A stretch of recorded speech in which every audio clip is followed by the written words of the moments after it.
All right. Just let me know when we're live. We're live. All right, cool. In 3, 2, 1. Welcome to Nintendo Dads, episode 174, recorded on April 5th, 2018. On tonight's episode, we're going to discuss the Spyro remaster listed by Nintendo UK. Is it real or is it vaporware? Rocket League Switch has a mysterious prompt related to your Nintendo account, and Toys R Us might be coming back. All this and so much more. Zach, cue that music.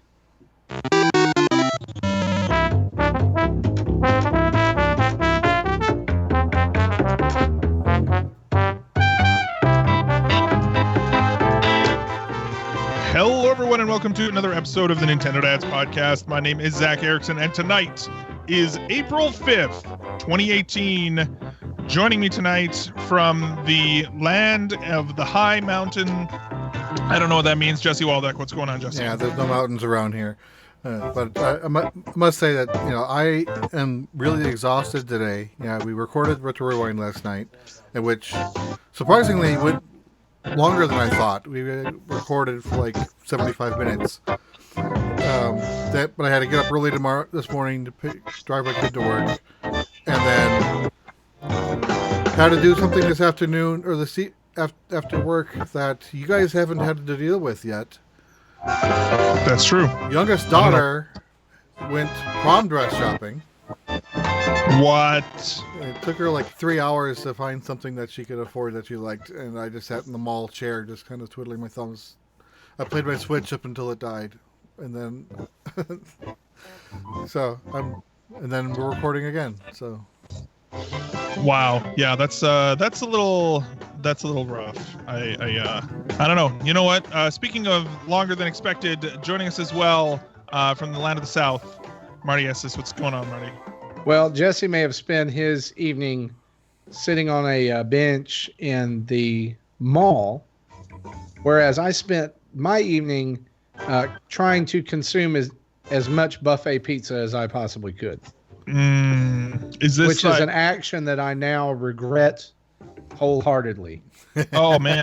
And full stomachly. Yeah.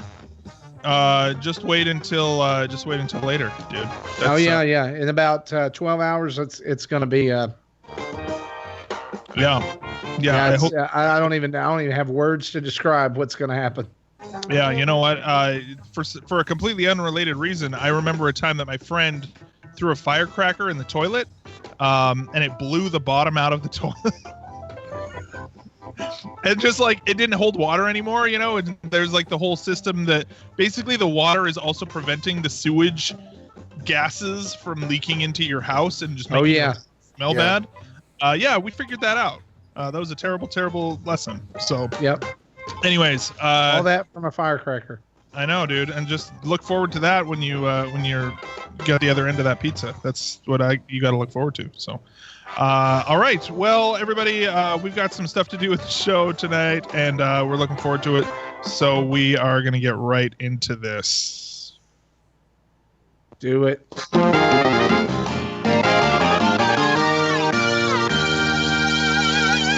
I'm using a different soundboard app, and I got to get used to it. It doesn't play more than one sound at a time, but it works on this other new tablet that I have. So anyways, that's behind the scenes, folks. The news, of course, is brought to you by Patreon. Yeah, there you go. You do it. Patreon.com. We don't know what we're doing anymore. It's brought to you by us over at Patreon.com. And like we do every week, we just want to say thanks to all of our awesome patrons. And we've got some news that you want to stick around for at the end of this show relating to our newest Retro Rewind. We're going to tell you what 2 games you're going to get to vote on starting tomorrow to pick what we get to play next. How many JRPGs? There are no JRPGs this time. I'm sorry. But let me tell you this. One of these games is quite possibly in my top 10 games of all time. What? I'm super excited about it. And while I'm super excited about it, let me also say that I am super excited to, and we mentioned this on the show last week, but I'm just going to throw it in there, that Deontay Hancock started backing us in the middle of the show last week, and we stopped and was like, breaking news! But we want to say thanks to him again, and thanks to all of our patrons for making this show and Retro Rewind and all the other things we do possible. We couldn't do it without you. We love you. You're awesome. Don't forget that.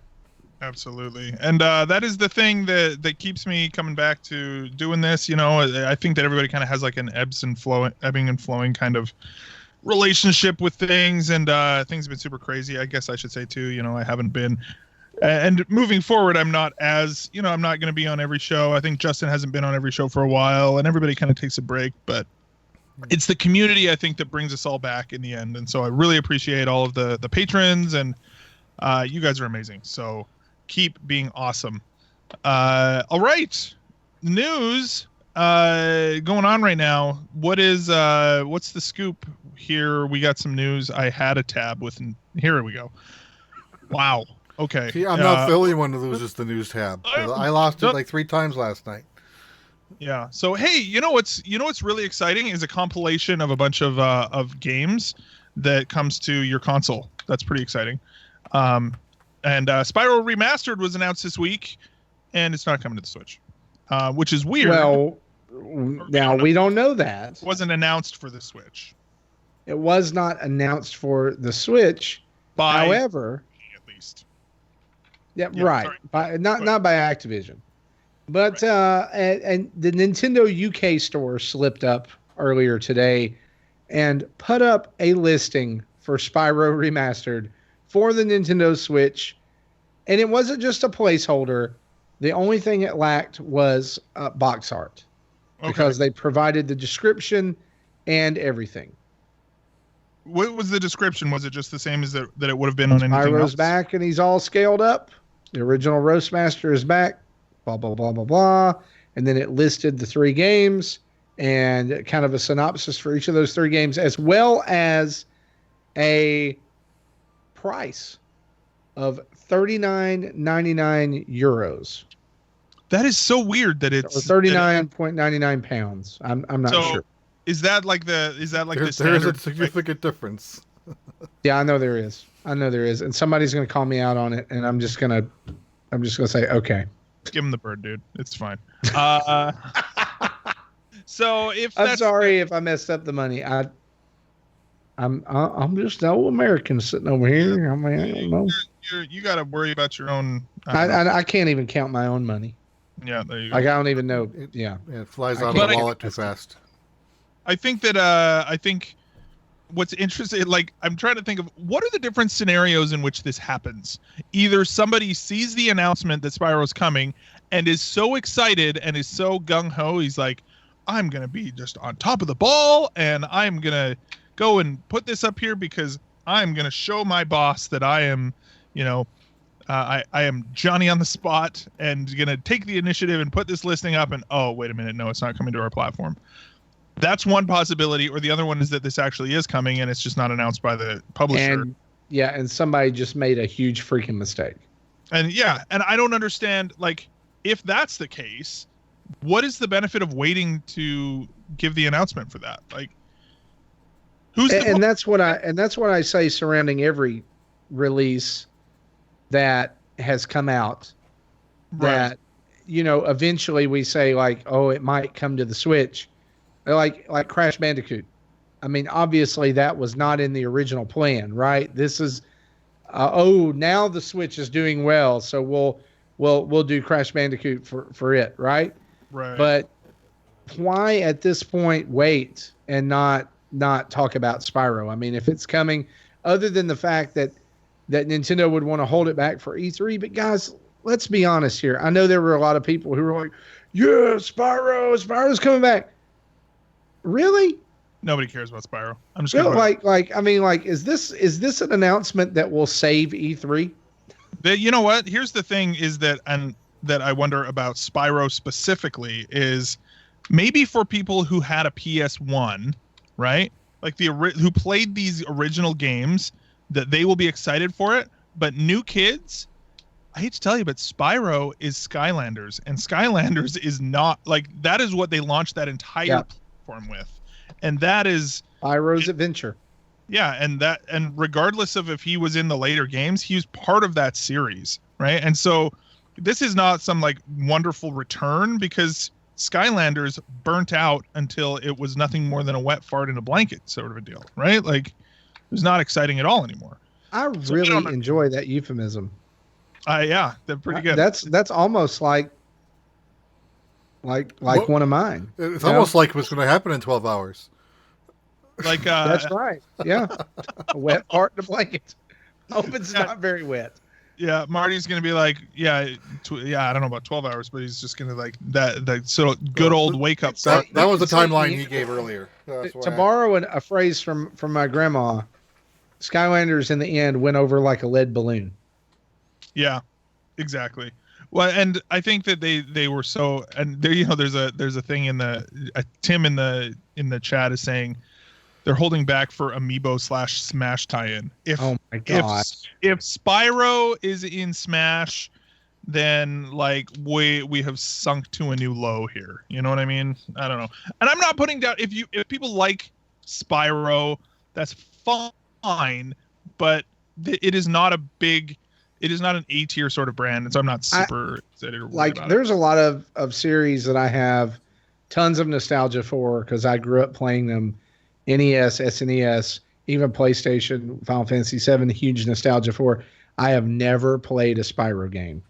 And it's not because I couldn't find it to play. It's because I looked at it and went, I don't know. Yeah, I never. It's the same thing, same way with Crash. I never played Crash until my son picked up the PS4 version. And I don't know what the developers were thinking when they did that, but like you're jumping in that game has to be so precise that he's stuck on like the 4th level of the first game. Yeah, that I don't know if all the levels are like this, but you have to jump in the screen and out of the screen, which up until the 3DS launched, there was a quote by Miyamoto saying that's just rule number 1 in platformers. You don't do that.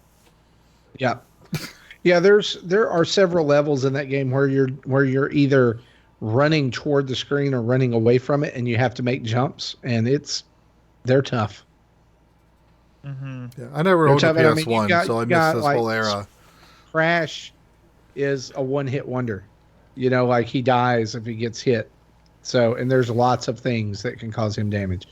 But that's neither here nor there. Here's what I think about this. Here's where I'm going to come down on this whole Spyro thing. This is real, and somebody probably either got fired or lost their job over this. I don't understand Is there a difference?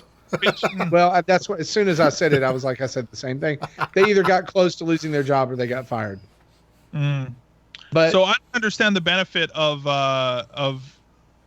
waiting on this announcement though. Like if they're going to announce it for everything else, when is it coming out on the other platforms? I guess that's an important question. I think it's like late September. I don't know. Let me look it up. So it's like far enough away that they'd have time to do it. In other words. Oh, sure. Sure, yeah. Like September 21st. So you've got a few weeks after Spider-Man. So yeah. Honestly, nice place to put a game. You've got Crash Insane Trilogy coming out in July. Then you could follow that up with Spyro in September. Mm-hmm. And this is where I get that Nintendo likes to do the directs, and I get that Nintendo likes to make their own announcements and do it in their way. But if this is why they're holding it back so that Nintendo can drop this news, that is asinine. And it's just it plays tone deaf in a major way, because it would have been a huge win today for Activision to stand up there and say every major system, right? Yeah. Every major system, like all of it. Xbox One. Because look, now we're getting into like PlayStation 3, PlayStation 4 territory. Like in that era, You know, where they were still trying to support the 3 and the 4 because it's coming out on PS4, PS4 Pro, Xbox One, Xbox One X. Mm-hmm. But here's the thing: it's also not coming out on PC. But is Activision what is Activision published on the Switch so far? Like, is this an Activision in general thing? I guess I don't really know. I want to say that Spyro might be the first. I mean, Crash might be the first. Maybe they're just slow and dumb. I don't know. Well, I mean, if this was one of those things where it was started, way ahead of time, like if they've been working on Spyro for a while and they've been doing it in the framework of the PS4 and the Xbox, and then they had to put Switch on top of that, then I guess I can kind of get it. But here's the only thing that has come out on Nintendo Switch so far from Activision is Skylanders Imaginators. Mm-hmm. But here's what I don't understand. What I don't understand about this is when this announcement about Dragon Quest XI left people so sour last week when they were like, yeah, it's coming to the Switch, but way later. Yeah. Right? Why would they not release the info that's coming to the Switch with everything else if it is? Mm-hmm. Yeah. I don't know, man. It's an interesting. I don't know. Again, this is not going to move the needle if it's announced during E3, like during the digital event. People are just going to go, "Oh yeah, we knew that was coming." So move on. And Move on. I want to see Smash. The Crash Bandicoot trilogy is also Activision, so 2 games. Mm-hmm. One that's actually here, and one that for all intents and purposes, I'll believe it when I see it on a retail shelf. Right? I know they say it's coming, but yeah. So Santiago in chat says wasn't Skylanders on Switch, and then Chris White says Skylanders doesn't count. Yeah, Skylanders does count, but only because it's the only thing they've published. That was the last Skylanders game, right? It was the very last Skylanders game, and that was available day one on Switch, but they haven't done anything since then. And I would dare say they have not made what it cost them to make that game on Switch. What happened? Oh, there we go. Sorry, you cut out there for a second. Oh, I was saying that I would dare say that Activision has not made what they put into to port that game to Switch. Mm-hmm. Did they make the money on any system? I think that they still made a fair bit of money on Skylanders, but I think they were smart to pause it when they did. I think so. And I doubt we'll ever see it again. But no, I think it'll be. I don't know. Maybe they'll come back. They'll have some retro sort of. There'll be some nostalgia push for people who are nostalgic for Skylanders, which is weird. Well, I mean, it's like our kids. I mean, maybe not yours, but my son, he's about to turn 11 next week, and like many Christmases and birthdays were filled with Skylanders for him. Either new games or new figures or stuff, and so, I mean, I could see him being nostalgic about that later on. Yeah, but even he didn't really care about this last game. I don't think he even finished it. We only got one Skylanders game, and we got him. I don't know how we ended up talking about Skylanders, but we got the one that had the Donkey Kong. Oh, that was Supercharged thing. Yeah, we got that, and we didn't even play through the whole thing of that. We kind of it was because not, it's like I'm not gonna. It was not great. Anyway, so that's Spyro remastered. We'll see if maybe it comes. Coming to the Switch. This other one here, this other thing in our list, Rocket League Switch now has a prompt to connect to your Nintendo account to Switch, or to connect your Nintendo account to Switch, but it doesn't work. This is likely a hint of things to come. I don't know why this would have been approved. That's the weird thing for me, is like, how did this is kind of weird. But yeah, so Rocket League's Tournament Edition update went live this week. Mm-hmm. And it brought a ton of improvements to the Switch and brought some new, all kinds of new stuff. But one of the things that people noticed immediately was that there was a prompt to connect your Nintendo account to Twitch. And when you went in to do that, it does not work. But that option is still there. So you can sign up. I should try this right now, actually. I can. Yeah. So when you go to do this, it brings up an error screen. And this is the exact wording. And this is interesting to me. It says this: authentication has failed with the Nintendo Switch Online Service servers. Please try logging in again later. It specifically does not say Nintendo account. It specifically uses the name of the service that's launching in September. Nintendo Switch Online Service. All 4 of those words are capitalized. So it's referring to the actual service. So in other words, the framework is already there to authenticate with this new online service and connect it to an outlying streaming service. So the speculation that I've seen is kind of twofold. Either you're going to be able to link your Switch to your Twitch account, and maybe upload your 30-second gameplay videos, right? Mm-hmm. Or this is full-on streaming, and it's Nintendo saying, "Okay, we get it. We're going to play nice with Twitch." Yeah, I think I'm hoping that that's what it is. My guess is going to be that it's, that it's. I think that they would be smart to have. I'm trying to pick my words here. I think that they would be smart to have an integration with Twitch just in general, right? But I don't know. I'm also skeptical at the same time. Like we've seen rumors online of like, oh, Twitch streaming is coming, or Twitch stuff integration into the Switch, and I'm just like, okay, well, how do we, how is this? How does that become a thing? I don't know. I would like it to happen. I don't know if it will, but I don't know. Yeah, I think it would be cool. So, what do you guys think? Would you stream to Twitch if you could? Like, I don't know.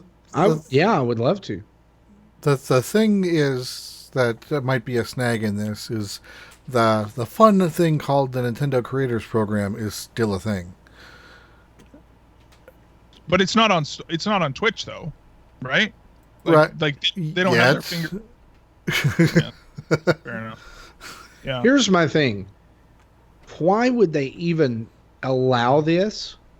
If it was like, what is the point of connecting your Switch and your Nintendo account to your Twitch account if you're not going to stream? Yeah. There is zero benefit in this, right, especially for a game like Rocket League. Mm-hmm. I mean, maybe it's to watch, even if it was to watch videos from Twitch of other people playing the game, that's still further and more advanced than what they're allowing now.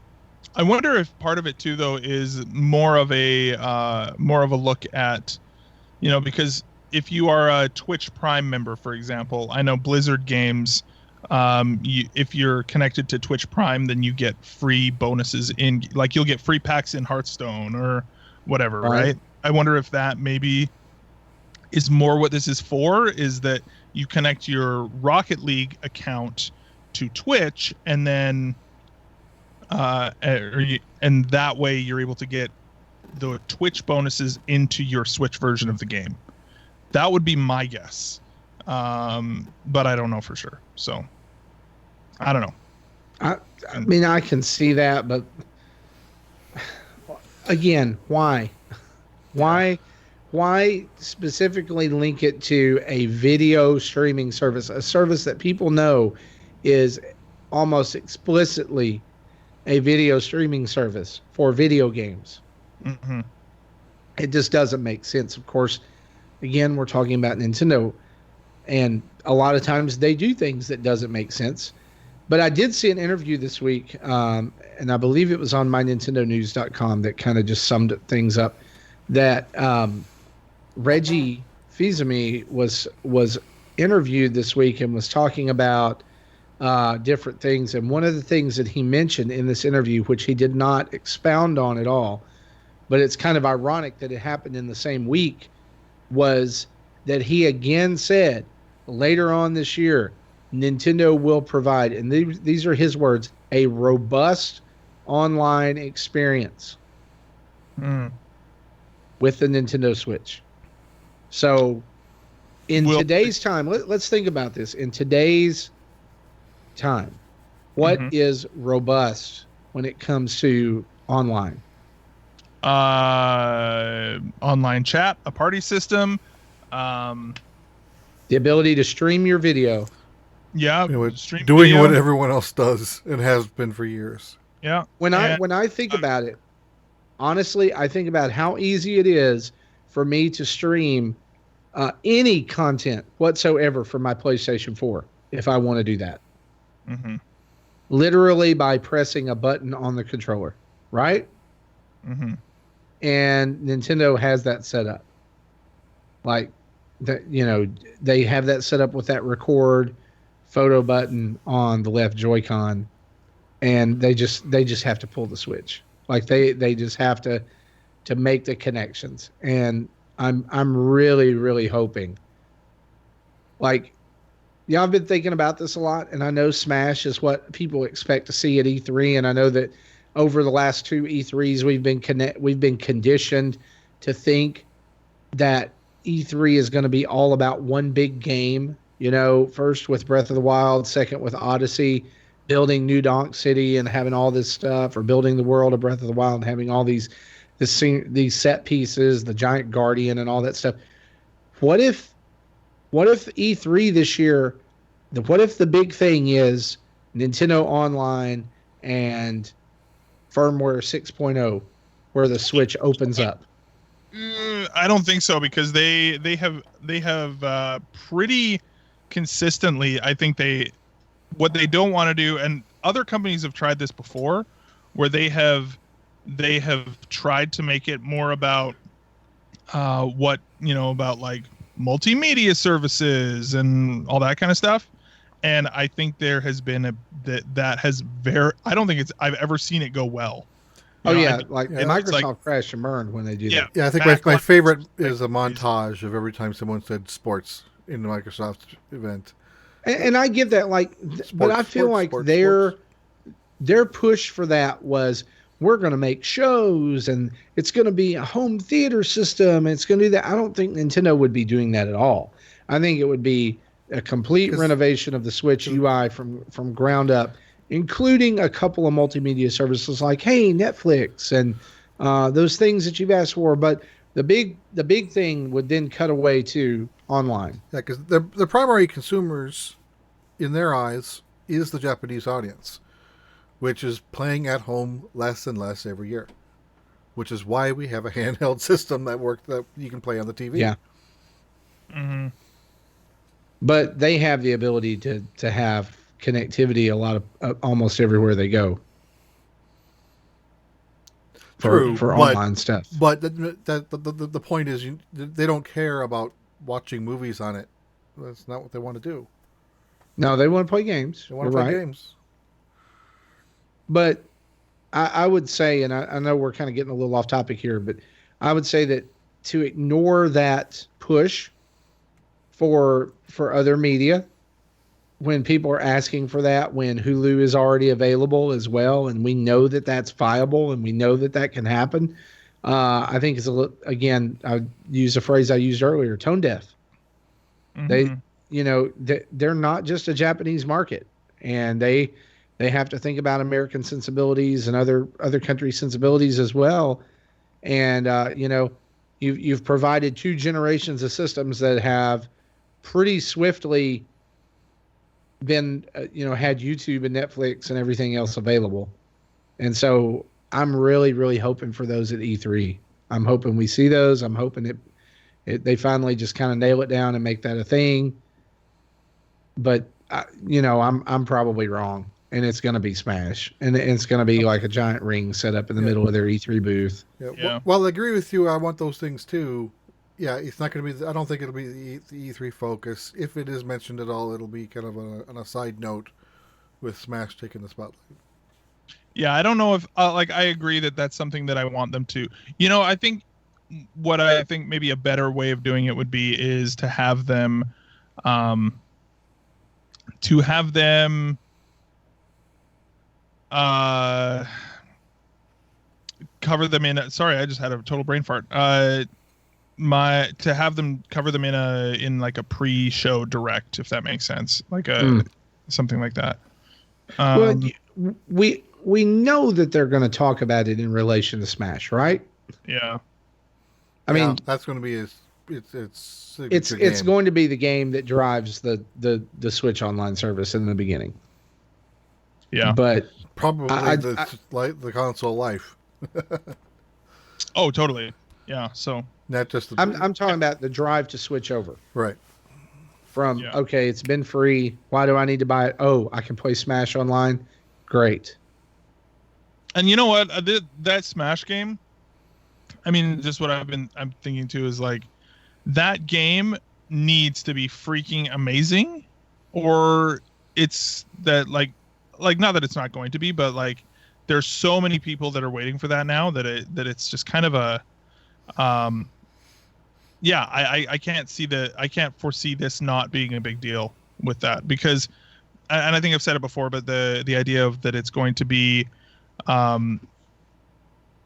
everything is going to be weighed on it. The more I think about it, the more I think that this is the only real big game. Maybe one other big game, but I don't know if there's anything that we don't know about yet that is unannounced for the holiday season. Maybe there is. Who knows? I could be wrong. Yeah, I've been wrong. The Pokemon is still a maybe. We don't know if that's 2019 yet. But I think that might be the second biggest game that is possible. I think that we'll also during E3 we'll get another teaser for Metroid Prime 4. Oh, we better, dude. It's gonna we'll get maybe a little bit of cinematic footage or maybe just a snippet of gameplay, but they're not going to give us much. They'll be like, and we'll talk about that more in 2019. Yeah. But we want to remind you that we're working on it, and I'm going to totally call Yoshi is going to be a 2018 game. Mm-hmm. But you think so? Yeah. Oh, it better. Yeah, it better be. Yeah, it's gonna be. They announced that really early, but I think that it's going to end up not being as big of a deal as I think everybody was expecting. Like they made it a big deal, but Yoshi games generally are not huge. It was a huge deal on the Wii U because we needed a game. They're like a B tier game, right? And then Woolly World was amazing, and I'm not gonna deny that it was a fantastic game. Yeah, right on. So I'm gonna throw one other top news item in here. I think this is cool. Chicken Wiggle Workshop funded this week. And I know Chicken Wiggle has kind of become, in some ways, like a little meme among Nintendo fans. But I'm super excited this game funded, just because I think Jules is awesome, and we appreciate him here around the Nintendo Dad's headquarters. They were getting close to the first stretch goal. Did they hit that? They did. They made it. Okay. They did get the Grant Kirkhope orchestral soundtrack. There was two. I think they got the second one too, didn't they? I want to see. Let's go check. I'm glad. Yeah, but here's the thing. I wanted this to fund basically because I have it on my 3DS, and I love the updated art style on this game. I think it looks freaking incredible, and I'm super excited. Here's what I want to know though, and I wish that we could have Jules on to talk about this. Surely, I've seen this game. I know that I know it's like basically bringing the 3DS game over and laying a new soundtrack and art on top of it. Surely this is not going to take till Christmas to get out. What's the expected delivery? The estimated delivery is December 8, 2018. Yeah. Okay, never mind. So I was looking at this thing, and the 3,000 was the initial funding goal. 35 was the orchestral soundtrack, and then 40 grand was the new unlockable FUN towers. Yep. Have you played Chicken Wiggle? No.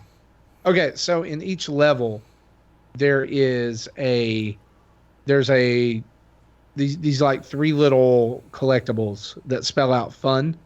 Uh-huh. And so those would have been, I guess, if you found all of them. Mm-hmm. Yep. Collect all the fun letters and unlock special new towers with new levels. That would have been cool, except for the fact that, hey, we can make our own levels in this game. Yeah. But yeah, I was kind of worried that it was not going to fund, and then people pushed through in the last little bit, and then even got us up to the orchestral. Is it done now? Is it Yes, it is done. It's funded. Okay. It ended today. I think it must have been yesterday or today. Yeah. So it was either yesterday or today. That's right. I did let me see. So. Here's an update. Let's see when these updates came out. April 5th. No, it ended today. Yeah. With a final count of 35,600 something. Yeah, 35,634. So congrats to Jules. I'm looking forward to playing this game. All right. Cool. Any other news or anything, guys? I think the only other option was the one that Jesse mentioned earlier about Toys R Us. Just a little update for Toys R Us, everybody. Little sad thing for. Do I have a sad thing for Toys R Us? Where's my soundboard here? Stupid kids. Okay, there you go. Wow. Love it. Yeah, there we go. Jesse, what's our Toys R Us? All right, so if you have any Toys R Us gift cards lying around, better use them soon because they expire on the 21st. And apparently, the article I read said they've already taken down the online store, so your only option is to use them in a store. You cannot buy anything online. It's the saddest. Oh, you guys, what the heck is that about, man? If you go to ToysRUs.com right now, this is the message you get. I'm pulling it up right now. It says, "Thanks for visiting. We have shut down the website for any purchases, but our brick and mortar stores are open and holding going out of business sales. You can keep up to date with the sale at ToysRUsClosingSale.com. We encourage you to stop by your local store and take full advantage of the deep discounts and deals available. Thank you for your business and support over the years.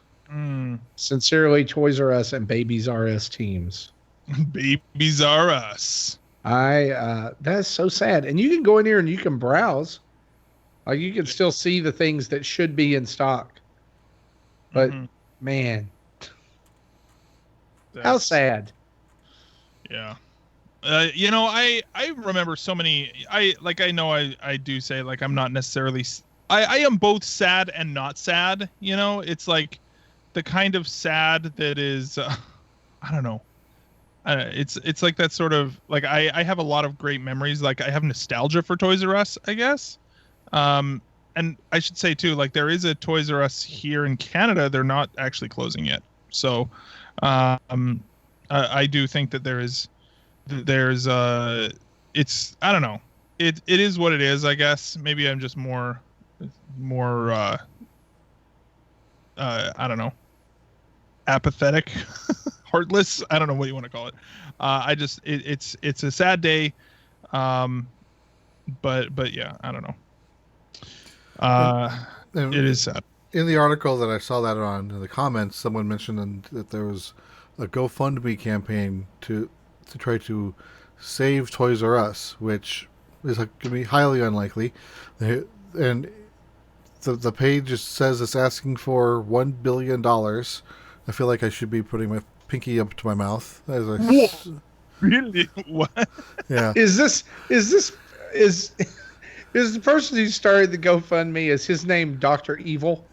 No, but apparently the person who did start it, actually, he is his own highest backer, putting up a fifth of the money himself.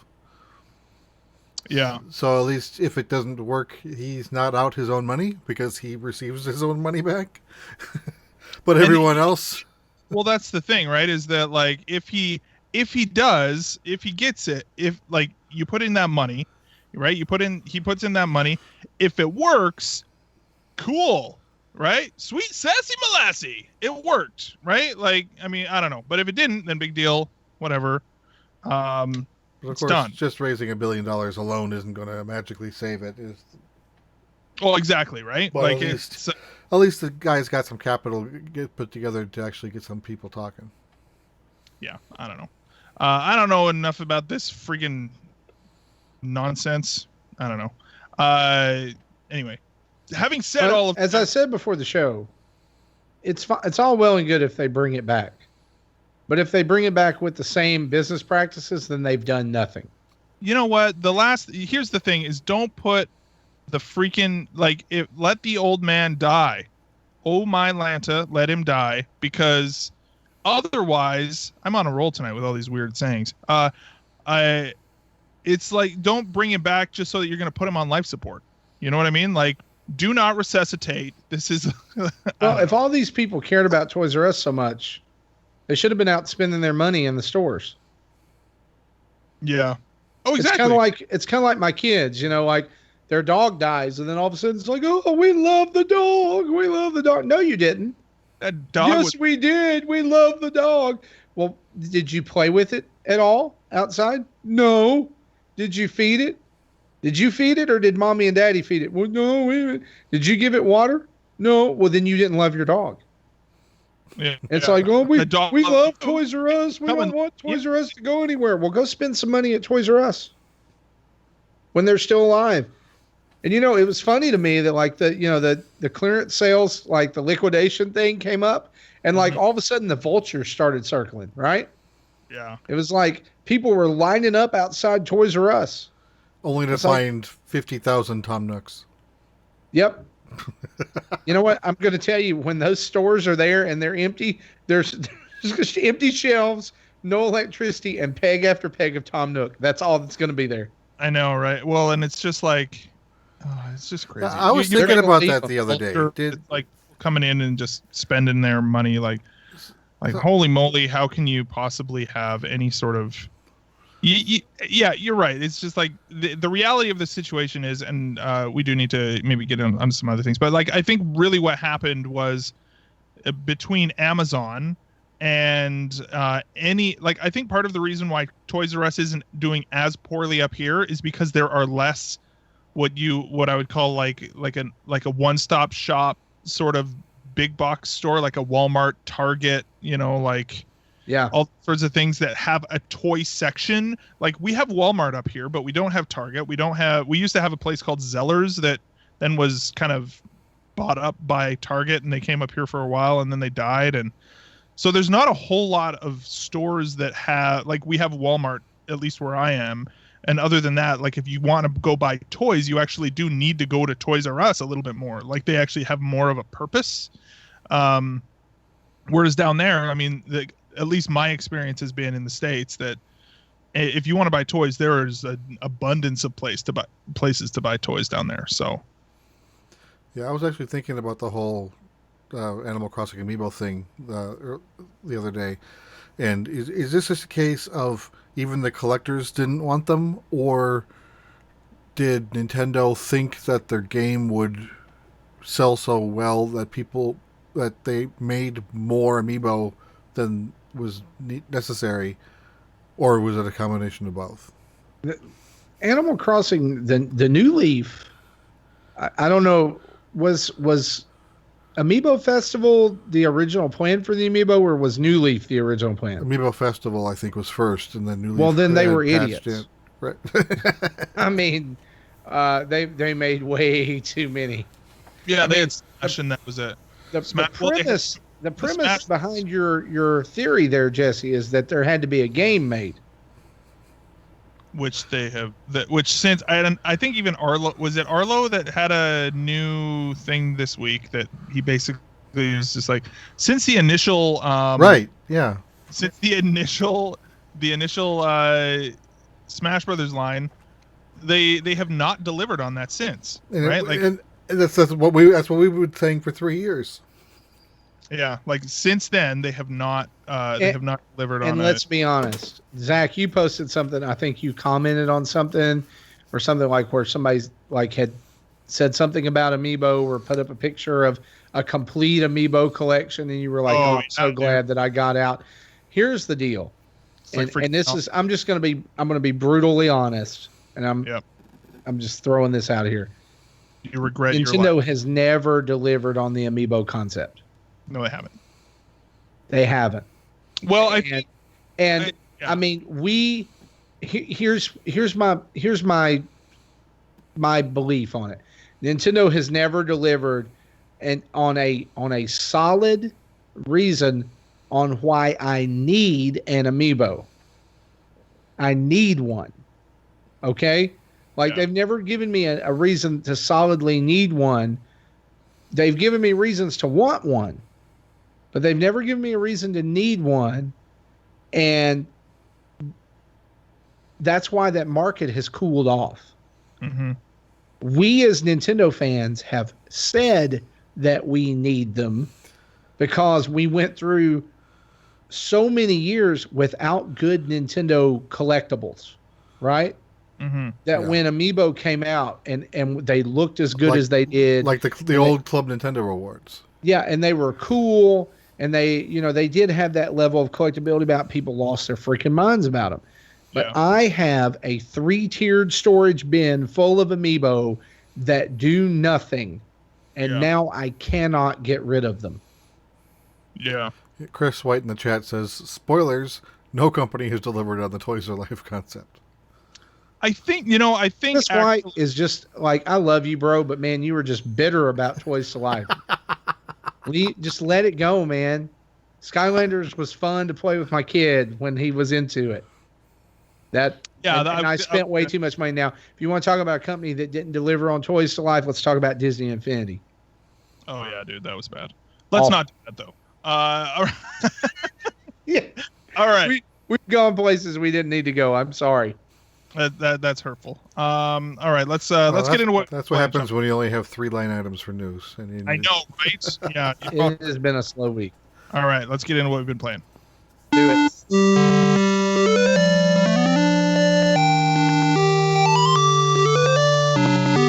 All right, and what we've been playing. I have not really been playing very many games lately, actually.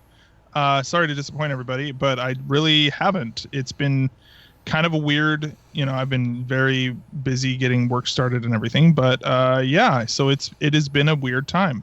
It has been weird to not play very many games, and I guess as far as things I actually have played, I played the Lode Runner Legacy demo, which was Lode Runner. If you've ever played Lode Runner before, it's Lode Runner. So there's that. I don't think I've played that game in 30 years. I know, right? And then I saw it on the eShop for a demo, and I was like, dude, I'll do that. So it is literally, it is exactly what you would expect. It's Lode Runner. Can you still, if you fall more than 3 boxes, do you still die? I don't know. That's because that used to be the thing that frustrated me so bad. I was like, Mario can fall off a freaking cloud in the sky and bounce on a Goomba and be fine. Lode Runner falls 10 feet and it's like game over. Yeah, and it's funny because it totally looks like Tron, like the sort of the character design, everything about it. So gotcha. That's kind of. I've also been getting back into Splatoon. I have been enjoying that. I actually realized I didn't get very. I still haven't beaten the single player campaign, but I have been playing some more multiplayer. I'm level 14 now, which I didn't realize that's only how much I played. The game is still really fun, and I feel like they have done a lot to add some cool new stuff to the game. I have also found that I don't know if this is true, but it feels like what's the mode called? The horde mode. Crap. Salmon Run. Salmon Run. There you go. I feel like Salmon Run is available way more often now. I don't know if that's true, but it feels. It is. It is. I think they've adjusted that a little bit. Yeah. So that's nice, and I love being able. I love that Splatoon is, for me, it feels very drop in, drop out. Mm-hmm. I can go periods of a couple of weeks or a month without playing it, and then I play it, and within 5 to 10 minutes, I'm kind of back in my rhythm with it. But man, I like at this point with Splatoon, like I wish that Nintendo, like in the tutorial, that like is mandatory at the beginning of the game. I think there needs to be another mandatory tutorial at the beginning of multiplayer. And it basically needs to go something like this. There needs to be like a big flashing red screen that is very annoying, and it says this: the object of this game is not to kill the other team. Seriously. Well, it's like that's all I'm gonna say, because like this is not Call of Duty. Yeah, it's not Call of Duty. Like you'll play with people, and like I will just watch them, and they will not lay a single line of ink, and they will just charge toward the enemy, and I'm like, oh my gosh, this is gonna be bad. It's kind of like Leroy Jenkins. It's kind of like that video. It's like, he is. Oh, and then you got to go back him up, and then you die, and then they're like, I'm so glad there's no voice chat in this game. Yeah. There should also be another disclaimer that says, if someone is inking a certain direction, like if I'm over here and I'm spraying back and forth and I'm getting like the left side heading out that way, it is not necessary for you to follow along and shoot in the same place that I'm shooting. Like I've got it. I got this, bro. Yeah, dude.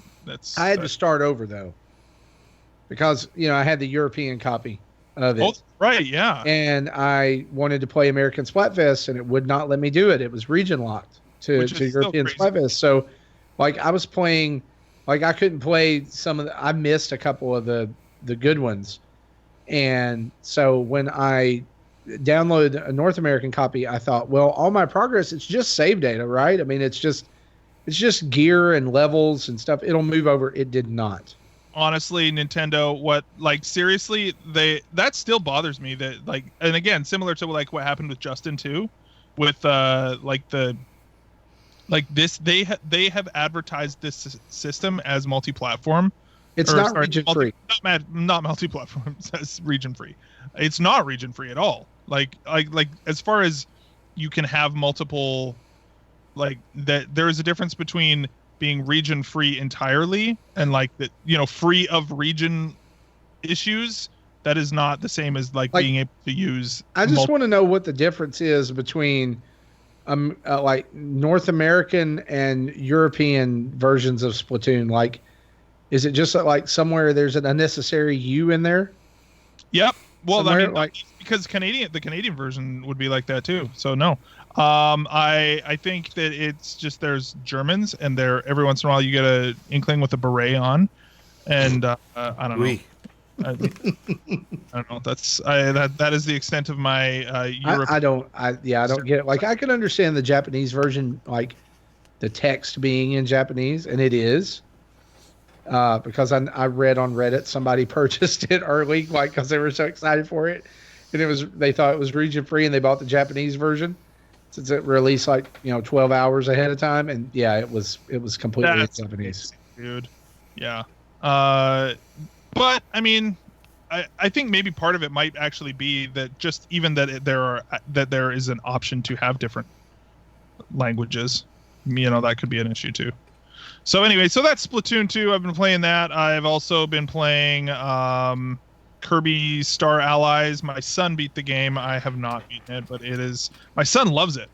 My son thinks it's great, and we played a little multiplayer. We played some what is like with the different characters. Basically the boss rush mode. No. The one that's basically like where it's not a different mode. It was just the with the downloadable characters or whatever that you can. Oh get, yeah. Which was kind of fun, just to have like the weird extra friends or something. Yeah, the star. I think is that what they call? They're not star. Those Dream Friends. Dream Friends. That's the one. I knew there were some friends. One thing I gotta say that like on the back end of Star Allies is this. I did not realize that the Kirby series had such a deep and rich lore behind it. What? I don't know. Look, you laugh, but there is the last, like the next to the last boss in this game, Highness, is he's a weirdo. Okay, and you'll notice this when you, and like quite frankly, he's a psychopath. And it's like Kirby games are all sweet and cute up until like the last level every time, and then they like unleash some like demon psychopath space alien freak killer, on you. And like he goes on this rant that moves so fast that you can't even read it, but it is like pages and pages of text, and it's all about like different races of people, like a magic people and a machine people, and how the machine people banish the magic people, and blah blah blah blah blah. And like, so I'm like, well, I'm gonna read up on this, and then I was like, holy shnikes, is there some deep crazy Kirby lore out there?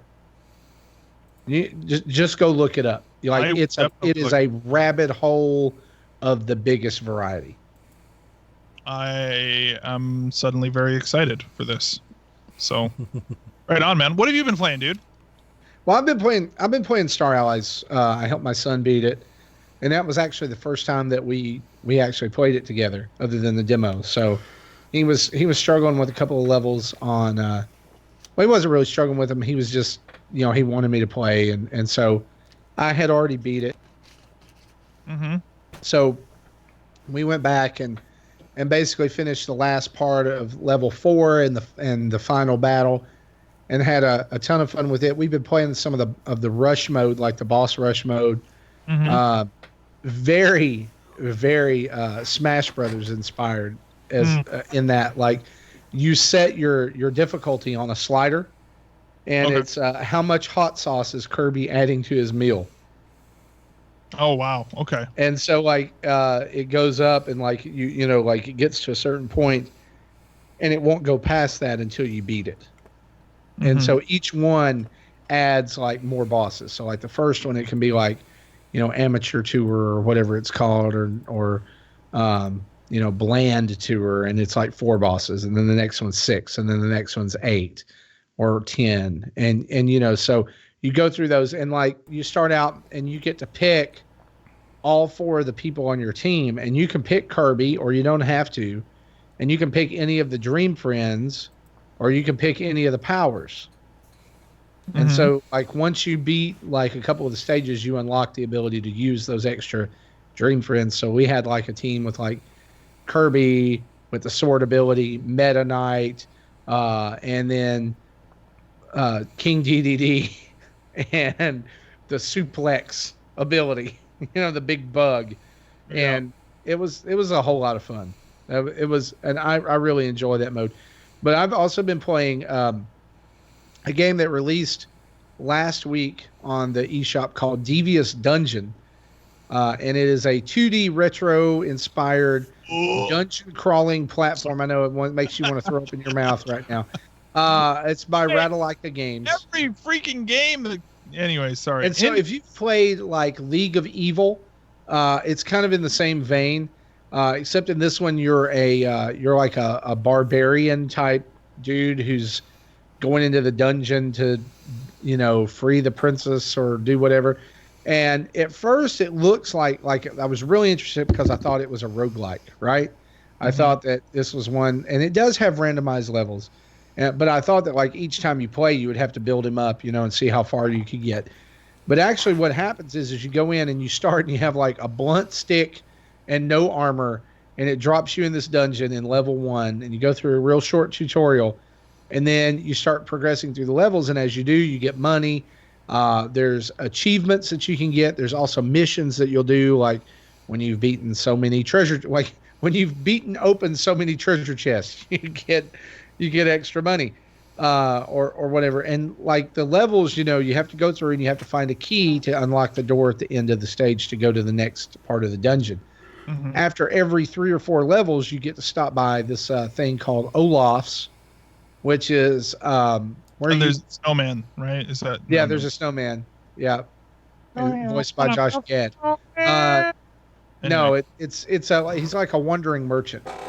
And Okay. so you can upgrade your weapon or your armor, or you can upgrade, like you can buy rings or amulets to put on that will upgrade your dexterity and your strength and your hit points. And the reason for that is that, like, as you play through the game, you also, like, you get experience based on all the enemies you defeat and the items you find. So Right. you'll level up as well. So, like, you'll be like in the middle of a level and boom, you'll level up, and you'll either pick dexterity or strength or HP, Mm-hmm. and immediately you'll get like a bonus for that. You know, you'll have more power. You'll be able to do more critical hits, or you'll get more hit points, and they'll like refill your HP. Because, and this is important, because if you die in the middle of a level, instead of starting all over, I mean, you do start all over, but like when you go through the first door, you can choose which level you want to start with. So every time you get to Olaf's, the next level, it would be the level you would start at, right?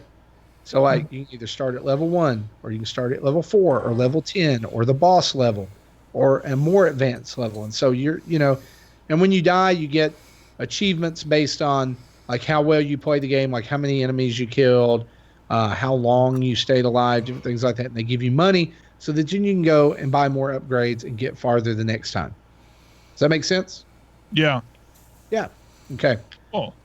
And so, like, this was provided as a review copy for us, and I've slacked off. I haven't done any research on this to see how much it is, but I'm going and looking it up right now. But it's super fun, like, because it does, like, again, if you've been on if you've heard me on the show, I love 2D platforming, I love roguelikes, so it's kind of scratching both of those itches, but it does it in a way that, like, it's bite sized. Like, I can play a little bit of this now and then come back later on, right? The first dungeon had 14 levels in it. And so I could play a couple and then save it and quit and come back. Right now on the Nintendo eShop, this is $6.79. Mm. And so, like, I totally recommend it. It's a promotional price, actually, that lasts until next Monday, and then it becomes more expensive. And they list, here are the features of the game: level randomization, 5 worlds, 68 levels, slay monsters and collect loot, lots of weapons and gear, RPG styled upgrades, boss battles, mission system, and achievements.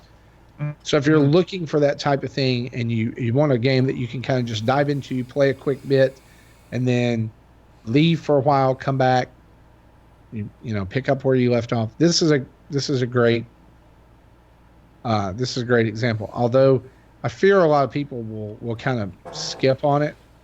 Mm-hmm. And one of the reasons is because if you have played League of Evil, it's kind of just like a medieval version of that. Yeah. But still fun, and still, I would say, still worth your money before it goes up to $9.99, which is probably what I think it will go up to. Yeah. Yeah. But other than that, I'm like you. I haven't had a whole lot of time to play this week at all.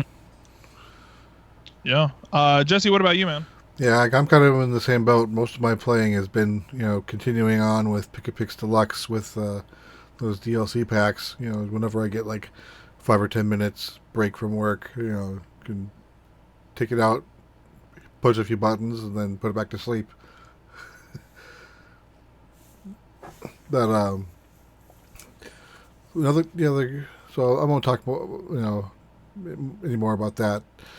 Mm-hmm. One game that I did try, and try is the definitive word here, is the Arcade Archives Punch-Out. Oh yeah, that's right. I'm excited to hear your take. This kind of came out of nowhere because it released on Friday last week. It was not part of the Nintendo Downloads press release that come out on Thursday. Mm-hmm. So I saw Dan Koopman's posting videos and pictures about it. So I'm like, oh, okay. He must have an early copy. We're going to get it next week. And nope, it came out the next day. And I remember trying to play it as a kid in the arcade, and I had no idea what I was doing. Of course, this was before the NES and before I knew how to play that type of Punch Out. So I go to this, and yeah, I still have no idea what I'm doing because it's not the same thing. Mm-hmm.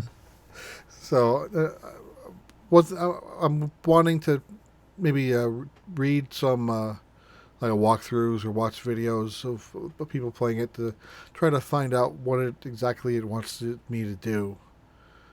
But I tried doing I posted a video on Twitter of me just getting my butt kicked by Glass Joe. But I was playing it in Tate mode, so the video came out sideways. Oh, yeah, that'll do it. I had no clue. Like, I don't know how this escaped me, but I had no clue that this was an arcade game. Oh yeah, I knew it. Yeah, I remember seeing it like the old Chuck E. Cheese's back in the day. I have never seen an arcade cabinet with Punch Out in it.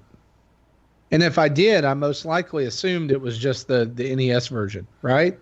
Yeah, mm-hmm. No, this. And so the arcade I'm came excited. first. Like I'm definitely want to pick this one up. But like you saying that and it's not just you, it's other people who've said I have absolutely no clue what to do. I did read somebody say that, in Punch Out for the NES, you only have to block a certain way. Like you have to push up to block up, and then it blocks down automatically. What I read was that you have to block both manually. Right. In this game. And like the NES, at least early on, you're able to put like combo chain of punches, like 7 or 8 long, and I don't think they have that here. So I'm not. That's why I'm not sure exactly what I'm supposed to be doing with it yet. Mm. So, yeah, and those Arcade Archives games don't always have the best directions. They have just as many directions as the arcade itself did. Yeah, and it's and that too, and the menus are pretty hard to navigate to even find anything. That I agree. It took me a while to figure out how to even flip the screen, and of course, it doesn't give me the option of how I want it flipped. It only gave me one way or the other. And I wanted it to flip the other way for Tate mode, because in order to get it to work, I had to slide my Switch into my grip, so the volume controls were not visible. And in fact, while I'm sliding it into my grip, I'm pushing down, I'm lowering the volume, so I have to take it out just to bring it back up again. Mm-hmm. So, you did have to figure out that you had to press the button to add the quarters, right? Well, yeah, because that's always been that way. That's just. I've been playing. I don't understand that. I don't understand why that bothers you, because it's an arcade game, and it's an emulation of an arcade game. Because have you never? You played don't need MAME? to emulate putting in quarters. That's a wasted and unnecessary gesture. That's part of the programming. The programming is designed to. That's how it knows to give you credit. Yeah, that's part of how the game was coded. You can't then just you would have change to the code. Well, that's the thing, is that then it's not an emulation anymore. Then it's not part of that. Then it's a totally remaster version. Have you never played MAME? Have you used the MAME emulator? You're gonna call being able to press start to start the game a remaster? No. Yeah, well, because you were changing the code of the game, right? So I don't know what you want to call it, but it is not. I don't care. Call it non-annoying edition. Dude, I'm gonna say I'm just gonna say it like this is like the worst first world problem I've ever heard of. I know it is. Go ahead and say it. I don't care. I don't want to press the R button to add coins. I'm sorry. No, it's okay. Start the dang game. All right. I'm gonna pick this up just so that I can be frustrated with it. That's what I'm gonna do, because I hate my life. Is it good though? Like, is it as like compared to other Punch Outs? Is it better or worse than NES Punch Out? If I knew what I was doing, it'd probably be pretty equivalent. Because this is where a lot of the characters from the NES and the Super Nintendo version originally came from, like the Bald Bull. There's the Piston Hurricane. There's even other characters that hasn't made it to the consoles. Is this the one where they didn't change him to be Soda Popinski? Not yet. I think He's vodka Drunkinski. I think so. That's yes. Oh, no way, dude. Sold. Now you're speaking my language. The question is, can you get that far? Is the final boss Mike Tyson? I'm sure it isn't. Or is it Mr. Dream? I don't know. I actually don't know. In fact, I didn't even know what the end boss of the Wii version was until like years later when I was watching videos about it. Because I never got that far. I love the Wii version. I wish they'd remake one for Switch. Yeah. All right. You know arms control. Oh. You know what? Actually, that would have been a great character in ARMS. Just like to have Little Mac in there. I would have loved that. I welcome that. I think in the sequel they need to have Little Mac, and give him like make him, I don't know, like, you want him to have stretchy arms? Give him stretchy. You know what they could do is actually have his stretchy arms basically be just like the wire frame, the green wire frame. Yes, that's what they should do, right? Where it's almost more of like a mesh kind of thing that just stretches out. Not like a coiled thing, but just more of like that's what they should do. There, you know what? In the amount of time that it took me to say that, I bought the game. So there you go. There you go. You know what I think would be cool $8. Is if they buried the wireframe Lil Mac in the game like Reptile in Mortal Kombat. Yeah. You had to do certain things to find him and fight him, and that's all you could do. You could fight him. Good old days, man. That's what that is right there. That is just like back in my day, we had to input in random codes in order to get the cool character. Back in my day. Not your credit card number? Oh, ooh, yeah. Yes. Yeah, it's just a different code now that we have to put in. Yeah, it's called what is the code on the back of your credit card called? I don't know. The CVV? Yeah, that's what you have to put in now. So all right. Well, anything else, Jesse? No, that's all I've been playing. Right on. All right. Well, let's get into finally. We've got one listener mail here, so let's get into that.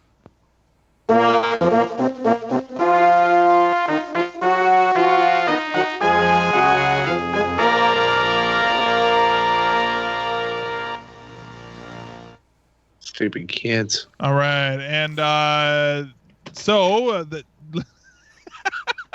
that's the new Wobble Buffet. I was hoping that one would at least come up at some point. Yeah. There you go. We can't forget, right? I mean, like, you don't give up the old one just because we got. You don't just tear the roots out, right? Yeah, I mean, you got to know where you came from. If 8 Mile taught me anything, I actually haven't seen that movie, but Mom's Spaghetti. Yeah, if 8 Mile taught me anything, it's Mom's Spaghetti.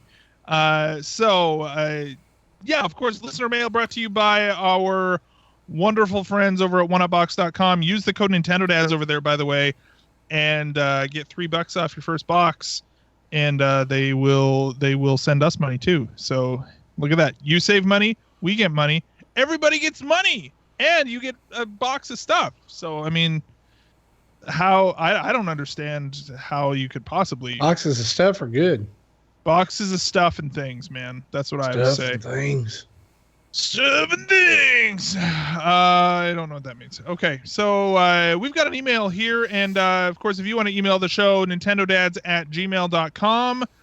And yeah, all right. So we've got one email here. It's a little bit of a doozy, but we will read it nonetheless.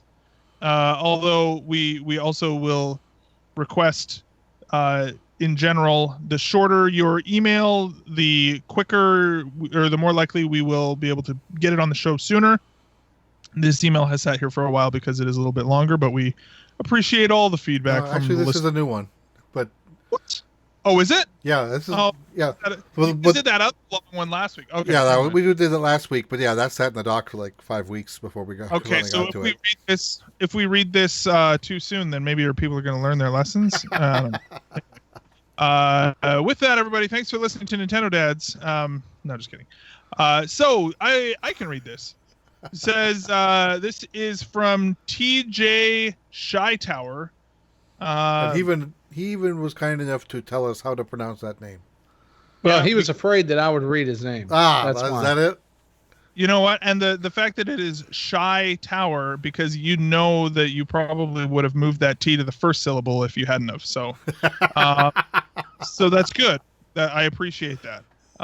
Okay, so I'll read this. It says, "Hello, I just discovered the show a few weeks ago and really enjoyed it. On episode 173, you read an email about how the Switch's adaptability allowed a new father to rediscover gaming. I would like to add my own story with regards to the new possibilities the Switch's form factor has created." And that's the long email that we were talking about.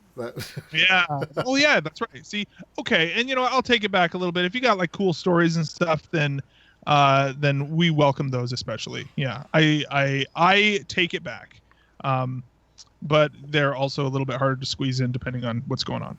Having said that, back to the email. My wife and I are both high school teachers. We sponsor a Nintendo Switch club. While a lot of students go to the more mainstream and popular clubs, we have around 50 students who meander to my classroom. These students are a bit of social outcasts. They typically don't have a lot of friends. They're often overlooked. Several have autism and struggle with the atmosphere of a public high school. However, everything changes when our club period begins. The Switches come out in an instant, and an instant community is formed. Splatoon 2, Mario Kart, Rocket League, etc. matches begin. Soon you hear, "Great game. How did you pull that move off?" Another round. The kids feel comfortable. They feel unstoppable. They feel like they are an important part of something bigger than themselves, and they are. It's awesome. This community has extended beyond the classroom. Kids gather in the library before class begins to play Switch together. They high-five in the hallway. They schedule times to meet either in person or online to play together. They don't care if other kids have something negative to say. I now have a waiting list for students to get into the club. None of this would have been possible without the Switch's form factor. Kids couldn't lug around TVs and PlayStations or Xboxes in a backpack. The 3DS has been around, but the quality of local gameplay wasn't the same. It's awesome how the Switch allows gaming and the camaraderie that comes with it permeate previously untouchable facets of life. Keep up the great work with the podcast, TJ Shytower. That is awesome. I love this story. I love this idea, and I think honestly, my first response is, you know what else makes this possible is the amazing teachers who are putting this on for these guys. Like, holy crap, that is amazing. I honestly was listening to this and thinking, where were you when I was in high school? Right? Where were teachers like you when I was in elementary school and getting made fun of because I used to sit and read my Nintendo Power magazines and trace pictures of Mega Man on the tracing paper from me. Like if somebody had just been there to say what you like is normal. Yeah, it's okay to it would have made things so much better. Dude, your wife and you are doing such awesome work there. I love it. It's amazing. And I mean, here's the thing is that they would be doing this with something else if it wasn't the Switch. Doing, I don't know, something else. Because they seem like the kind of people who are looking for that kind of opportunity to help kids like that. But I think that in particular, yeah, the Switch, I mean, to say that as well, the Switch, definitely there is that form factor as well, right? Like to be able to come in and play games together. I think that it's especially for kids who are a little bit more socially awkward. Video games, I think a lot of times people demonize video games because they can be overdone and kind of like distract from social interaction and things like that if not in the right setting, like granted. But I think that they also serve as a really great buffer because a lot of kids who are socially anxious, or adults for that matter, having a video game between you, or a board game, frankly, right? Tabletop role-playing games are used a lot for kids who are socially awkward as well. And anything like that is a little bit of a buffer between you and the person sitting next to you just puts you at just enough of it, puts you at ease enough to feel comfortable for those kids, right? And then they're able to over time get more comfortable with the person across from them. But in the meantime, they're having a good time, they're having fun, and that's great. That's super cool. And the portability, and I mean the games library, I mean that all is a big part of it too. So very cool. I don't know. What are your guys' other thoughts? I just I love the detail that he put there, that there is a waiting list to get into this club. Mm-hmm. And that these kids are finding camaraderie outside of the club as well. Like it is built a community outside of that room, and it's bringing people in. Yeah. And that, that's a huge win for me when it comes to video games, because I homeschool my kids, but if my son was going to high school, that's the kind of high school teacher that I would want him to have. Mm-hmm. Because he's going to, bless his heart, he's going to go and he's going to talk about Minecraft and the Switch and all kinds of other stuff. And that the fact that there's somebody there who is an authority figure, who they look up to, who understands that and who wants to facilitate that, it's huge. It's huge. Absolutely. Yeah. Good job, TJ Shytower. Very cool. You're an honorary Nintendo dad. I don't know. Did he mention he was a dad? I don't know, but he is a father type figure to those kids, though. So yep. you can be. You're an honorary member of the Nintendo dads. Yeah, to kind of piggyback about talking about the Switch's form factor. I mentioned this on the Retro Rewind, which I recorded yesterday, but will go out after this goes out. So, but I was saying, as I was trying to find the time to play Final Fantasy VI, I realized if this was on the Switch, I would be so much farther into the game, because I can play for 5 or 10 minutes and then put it away when I'm done. Versus, especially with me doing it as a stream, if I didn't have 2 hours that I knew I would be uninterrupted, I couldn't play it. Yeah, dude, I just this morning I woke up. Was it this morning that they announced the release date for the Spider-Man PS4 game? Yes. This was yesterday. This was my train of thought was, oh man, I finally need to get a PS4. I really want to play that Spider-Man game. Wait a minute, PS4 isn't portable. I'd actually have to sit down in front of my TV to play it. Crap, that sucks. I also was thinking of maybe getting an iPad or something. Price is about the same. I'm not paying like $500 just so that I can, play one game. Screw that. Like I talked myself out of it because it's not portable, and I want to play that game so bad, but I do not want to be tied to my TV anymore. That's not even in the cards for me anymore. So it's totally changed things for me.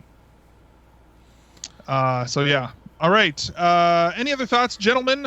All right. Cool. I just want that Spider-Man game to come to Switch, and it never will. Oh, it never will. Yeah, no. It has about as much of a chance to come to Switch as Bayonetta 3 has going to PS4. Touche. Yeah. So, with that, Marty, we've got some news. I think that wraps up the show here. We got some news for. We do. To rewind. We want to thank Jesse and the members of the Nintendo Directors for being on this month's Retro Rewind, recapping Final Fantasy 3-6, whichever one you want to call it. And I know they did a great job with that. I'm excited to hear it on Sunday. But because that has recorded last week on the show, we promised that this week's show we would reveal the 2 games that we would be voting for or against to play in the upcoming Retro Rewind. And I'm happy to announce that we've already talked about one of those games. The first one was Arcade Archives Punch-Out that you can download on Nintendo Switch right now. The second of those games, one of my top 10 games of all time, Super Castlevania 4, which is available on the SNES Classic It's also available on the Wii U and the 3DS Virtual Console. Nice. So plenty of options. Only on new 3DSs. Oh, only on new 3DSs. Because That's it's a exactly Super right. Nintendo Good game. reminder. It's also available on new 2DS XL as well if you're playing on that. So the poll for that will be up tomorrow morning, and we will vote for roughly about a week and then take a month to play it. So vote for Super Castlevania 4. Or vote. Yeah, just go vote. Regardless of what you're going to do. Just go vote. Just go vote. Really. Yeah. It's gonna be fantastic. Yeah, right on.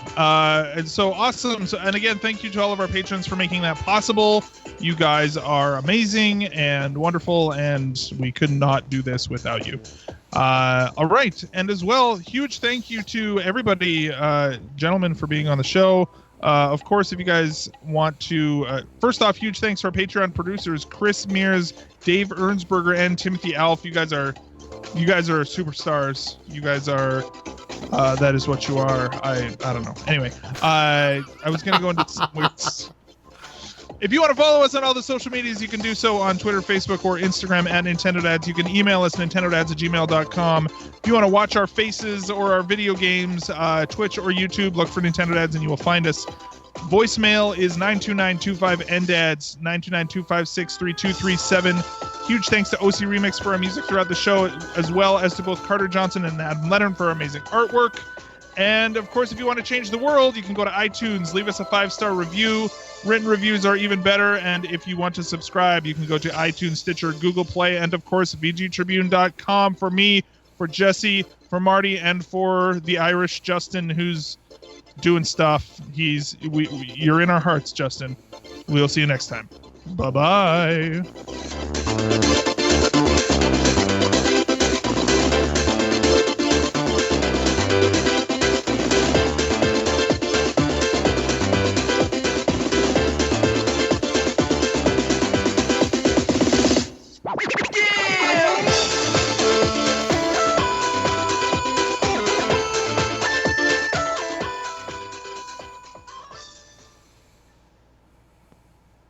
Thank you for listening to Nintendo Dads.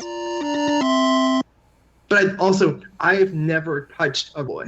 And I want to so bad. Wobble Puffet? Wobble Buffet? All right, there you go.